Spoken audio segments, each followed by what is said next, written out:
আসসালামু আলাইকুম রহমতুল্লাহ। মনে শান্তি নেই, তাই না?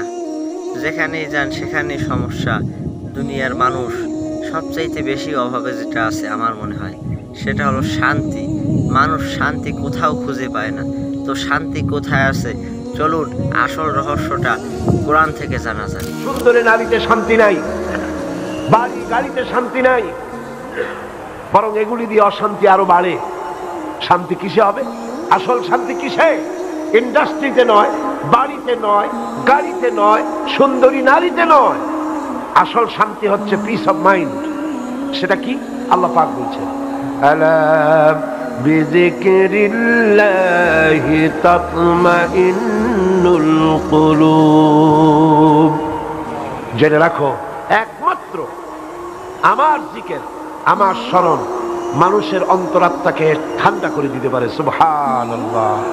মানুষ যখন আল্লাহ যখন বলে, কি প্রশান্তি, কি প্রশান্তি! দারুণ বিপদ, মামলা মোকদ্দমা, হামলা, গ্রেফতারি পরোয়ানা, ব্যবসায় সব শেষ, ছেলে মারা গেছে, মেয়ে মারা গেছে, দুঃখ দারিদ্র কষ্টে জর্জরিত। সেই সময় মনের কথা উজাড় করে দিয়ে আল্লাহ পাকের দরবারে চোখ থেকে দুফোঁটা পানি ফেলতে পারলে সেখানে যে তৃপ্তি, এই তৃপ্তি পৃথিবী তার কোথাও পাওয়া। শান্তি কোথায় আছে আশা করি তা বুঝতে পেরেছেন।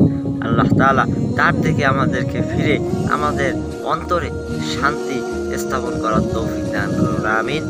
আসসালামু আলাইকুম ওয়া রাহমাতুল্লাহি ওয়া বারাকাতুহু।